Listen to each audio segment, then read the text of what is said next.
Hello guys, ఈరోజు మనం the village అనే సిరీస్ ఎక్స్ప్లెయిన్ చేసుకుందాం. ఇది అమెజాన్ ప్రైమ్లో ఉంటుంది. చాలా థ్రిల్లింగ్గా ఉంటుంది. అలాగే జాంబీసే, కానీ జాంబీస్ లాంటి వారు. So let's go. మూవీ స్టార్టింగ్లోనే మనకు బ్రిడ్జ్ మీద ఒక వెహికల్ కనిపిస్తుంది. అలాగే వాళ్ళు వెళ్ళకుండా అడ్డుగా ఒక చెట్టు పడుతుంది. అందరు కలిసి ఆ చెట్టుని తీద్దామని చాలా ట్రై చేస్తారు, కానీ తీయలేకపోతారు. అక్కడ అప్పుడే ఒక ప్రెగ్నెంట్ ఉమెన్ ఉంటుంది వెహికల్లో. తనకు లేబర్ పెయిన్ స్టార్ట్ అవ్వడంతో వాళ్ళు ఫ్యాక్టరీ రూట్ ఎంచుకొని ఫ్యాక్టరీ రూట్ నుంచి వెళ్తారు. అప్పుడే ఒక మనిషి వాళ్ళ వాళ్ళ బండి ముందు పడతాడు. అతను ఎవరు పడ్డారా అని చెప్పి ఆ ప్రెగ్నెంట్ ఉమెన్ వాళ్ళ భర్త వెళ్ళి చూడడానికి వెళ్తాడు.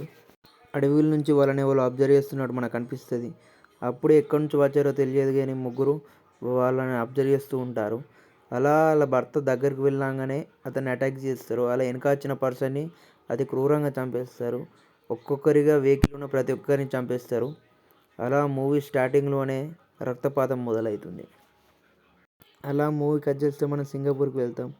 ఇక్కడ వీల్ చైర్లో కనిపించేవాడే మన విలన్, అండ్ ఈ సూట్ వేసుకున్నవాడు జగన్. ఇతను మెయిన్ క్యారెక్టర్ ఈ మూవీలో. అండ్ పక్కకుండా అయిన ఒక ఎక్స్ మిలిటరీ ఆఫీసర్. తను ఒక ఆపరేషన్ మీద ఇక్కడికి పిలుస్తారు. అండ్ వాళ్ళని కటయ్యల్ అనే ఒక విలేజ్కి సెండ్ చేస్తాడు. అక్కడికి వెళ్ళి కొన్ని శాంపిల్స్ ఇమ్మంటాడు, కానీ అక్కడ ఏం డేంజర్ ఉంది, అక్కడ ఏమిటి అని ఏ విషయాలు చెప్పడు. అలాగే జగన్ కూడా వెళ్ళమంటాడు, కానీ జగన్ రిజెక్ట్ చేస్తాడు. కానీ జగన్ని మన విలన్ భయపడిస్తాడు, ఏదో విషయం వాళ్ళ ఫ్యామిలీకి చెప్పేస్తానని. అండ్ అలాగే నువ్వే ద లాస్ట్ పర్సన్ అక్కడ మిగిలింది అని కూడా చెప్తాడు. మనకు ముందు ముందు తెలుస్తుంది. అలా మూవీ కట్ చేస్తే నవ్వాలి అనే విలేజ్ చూపిస్తారు. అండ్ ఇక్కడనే మన మెయిన్ 3 క్యారెక్టర్స్ కూడా మనకు కనిపిస్తాయి. ఇప్పుడు మనం ఫస్ట్ వీళ్ళే మన మెయిన్ క్యారెక్టర్స్, పీటర్, శక్తి, అనాయిల్. వీళ్ళే మన మూవీలో మెయిన్ రోల్ ప్లే చేయబోతున్నారు. అలా సీన్ కట్ చేస్తే మనం ఒక హైవే మీద ఒక కార్ చూస్తాం. ఇదే మన హీరో ఫ్యామిలీ కార్. ఇందులో మన హీరో గౌతమ్, వాళ్ళ భార్య అండ్ వాళ్ళ డాటర్ మాయ, వీళ్ళందరూ ఒక హైవే మీద వెళ్తుండగా అక్కడ ఏదో యాక్సిడెంట్ అయ్యి ట్రాఫిక్ జామ్ అవుతుంది. వాళ్ళు వెళ్ళే రూట్కి లేట్ అవుతుందని చెప్పి ఒక షార్ట్ కట్ తీసుకుంటాడు. ఇదే మన హీరో చేసే తప్పు. అలా విలేజ్లోకి వెళ్ళిన కొంత దూరంలోనే వాళ్ళ కార్ పంక్చర్ అవుతుంది. ఎక్స్ట్రా స్టెప్నీ లేదు. అండ్ వాళ్ళ మొబైల్స్లో సిగ్నల్ కూడా లేదు. అలా హెల్ప్ కోసం వేరే కాడికి వెళ్దామని చెప్పి తన భార్యను డాటర్ని కార్లోనే ఉంచి హీరో వెళ్తాడు. అలా విలన్ పంపించిన టీం కూడా ఐలాండ్ని రీచ్ అవుతుంది. జగన్ మాత్రం చాలా టెన్షన్లో ఉంటాడు. అలా ప్రజెంట్ సిచ్యువేషన్లోకి వస్తే మన హీరో వాళ్ళు ఉన్న ప్లేస్కి వెళ్తారు. అండ్ వాళ్ళని హెల్ప్ అడిగితే వాళ్ళు కటయ్యల్ అనే పేరు నోటితోనే అందరు భయపడతారు. అండ్ ఎవరు కూడా హెల్ప్ చేయడానికి ముందుకు రారు. మన హీరో చాలా టెన్షన్ అయిపోతాడు. కనీసం మనుషులై ఉండి హెల్ప్ కూడా చేస్తలేరు, ఇంకా మీరు మూఢనమ్మకాలు ఏంటి అని. అండ్ అలా మన సీన్ కట్ చేస్తే మళ్ళీ అడవిలోకి వెళ్తాం. ఇక్కడ మన హీరోయిన్ ఏదో సౌండ్ వస్తుందని బయట దిగి చూడడానికి బయటికి వెళ్తుంది. అలాగే వాళ్ళ పాప దగ్గర వెళ్ళి డోర్ ఓపెన్ చేయగానే వాళ్ళ పెంచుకునే కుక్క బయటికి వెళ్ళిపోతుంది.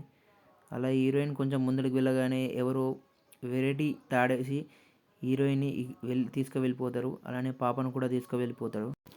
అలా నెక్స్ట్ సీన్లో కొన్ని డేస్ ముందు అని చూపించి ముగ్గురు సైంటిస్ట్ని చూపిస్తారు.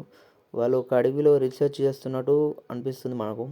అలాగే వాళ్ళు ఒక చెట్టు దగ్గరికి వెళ్ళగానే అక్కడ వెరైటీ సీన్ చూసి వాళ్ళందరూ షాక్ అవుతారు.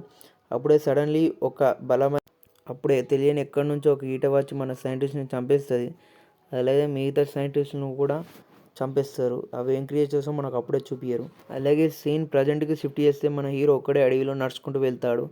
అలా వెళ్ళగా ఒక చెట్టుకు కాలు తట్టుకొని కింద పడతాడు.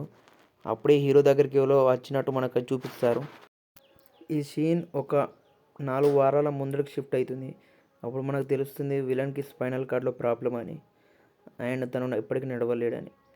అప్పుడే జగన్ వచ్చి మన విలన్ని పిలుచుకొని వాళ్ళ ఫాదర్ దగ్గరికి తీసుకెళ్తాడు. మళ్ళీ సీన్ ప్రజెంట్లోకి వస్తే మన చాపర్ ఐలాండ్లో దిగుతుంది. అండ్ అప్పుడే వాళ్ళ గ్రూప్ అంతా బయటికి వెళ్ళి టెంట్ వేసుకొని మార్నింగే వెళ్దాం అనుకుంటే విలన్ కాల్ చేసి జగన్కి భయపడిస్తాడు, తన విషయం ఇంట్లో చెప్పేస్తానని. అండ్ వాళ్ళు ఎమర్జెన్సీగా మన ఐలాండ్లోకి వెళ్తారు రీసెర్చ్ చేయడానికి. అండ్ అదర్ సిచ్యువేషన్లో మన హీరో లేస్తాడు. అండ్ తన దగ్గరికి వచ్చింది ఎవరో కాదు, మన పీటర్ని శక్తి వాళ్ళే. అండ్ వాళ్ళు ఎంబడి ఒక ట్రాక్టర్ కూడా తెచ్చుకుంటారు. అండ్ మన హీరో డౌట్ కొద్ది అడుగుతారు, మీరు రారన్నారు కదా అని. అప్పుడు మన ఇంకో ఆయన నుండి మన అనిల్ నుండి ఏం చెప్తాడు, మా పిల్లలు కూడా ఇదే అడవి కొంటే వెళ్దాంగా, వాళ్ళు చనిపోయారు, అలా మీ ఫ్యామిలీ కూడా ఏం కావద్దని నేను వచ్చాను అని. ఇటు చూస్తే మన విలన్ టీం కూడా అడవిలోకి ఎంటర్ అవుతుంది. అండ్ మన హీరో ఉండి వీళ్ళని అడుగుతాడు, అసలు కటయ్యాల్ అంటే ఎందుకు మీరు అందరు భయపడతారు, అసలు ఇక్కడ ఏం జరిగింది అని. ఇప్పుడు మనం బ్యాక్ స్టోరీలోకి వెళ్తాం. 1989లో ఇక్కడ మైనింగ్ జరిగేది. అండ్ ఇక్కడ పనిచేసే కూలీలందరూ వేరే కాడ నుంచి వచ్చేవాళ్ళు. ఒక దొర దగ్గర వీళ్ళందరూ పనిచేసేవాళ్ళు. అండ్ ఆ దొర మంచోడు కాదు. అప్పుడే ఆ దొర వాళ్ళ తమ్మునికి ఈ ఏరియాని ఇచ్చి నువ్వు చూసుకో అని చెప్తాడు. అలా వాళ్ళ తమ్ముడు పని చేపిస్తూ పాపం ఒక పిల్లగాడు అన్నం తినంగా వాడిని బయటికి గుంజుకొచ్చి పనిచేసే టైంలో నువ్వు అన్నం ఎందుకు తింటున్నావురా అని చాలా ఘోరంగా కొడతాడు. అప్పుడే మనం ముందు చూసిన సీన్లో శక్తితో ఉన్న ఆయనే ఈ సీన్లో ఉంటాడు. అతనే వెళ్ళి ఈయనను ఆపుతాడు కొట్టనీయకుండా. అండ్ ఇప్పుడే ఒక చిన్న ఫైట్ లెక్క అప్పుడు ఒక వాగ్దానంలో ఒక ఆడమే రావడంతో ఆ ఆడమని వీళ్ళ తమ్ముడు చాలా అసభ్యంగా తాకుతాడు. అది తట్టుకోలేని ఆమె సూసైడ్ చేసుకొని చనిపోతుంది. ఆమె ఎవరో కాదు, ఇంతకుముందు మన అనిల్ వాళ్ళ చెల్లెనే. ఆమె చనిపోవడంతో అనిల్ జీర్ణించుకోలేకపోతాడు. చాలా బాధపడతాడు. ఎందుకంటే వాళ్ళ సొంత చెల్లె లెక్క ఆమెను చూసుకున్నాడు చిన్నప్పటి నుంచి. అలా ఈ మూవీని కట్ చేసి అలా మన అనిల్ ఊరి జనాన్ని నేర్చుకొని వెళ్ళి వాళ్ళ తమ్ముడిని అటాక్ చేస్తాడు. చంపకుండా తను వాళ్ళ దొర దగ్గర తీసుకువెళ్ళి పడేస్తాడు. అండ్ అలాగే వార్నింగ్ కూడా ఇస్తాడు. వాళ్ళ దొర వాళ్ళ పిల్లం గన్ను తెచ్చి వీని కాల్చేయి అంటుంది. కాల్చేద్దామని గన్ను కూడా లేవాడతాడు. అప్పుడే మనకు తెలుస్తుంది శక్తి ఎవరు కాదు, ఈ దొర వాళ్ళ కొడుకే అని. అండ్ మిస్ఫైర్లో వేరే ఆయనని కాల్చేస్తాడు ఆ దొర. అలా వాగ్దానం పెద్దగా అవుతుంది. మూవీ నచ్చినట్టయితే లైక్, షేర్ అండ్ సబ్స్క్రైబ్ మర్చిపోకుండా చేయండి. అండ్ మూవీ ఎలా ఉందో కామెంట్ చేయండి. ఈ మూవీ నేను ఎక్స్ప్లెయిన్ చేయడం first time. And please subscribe.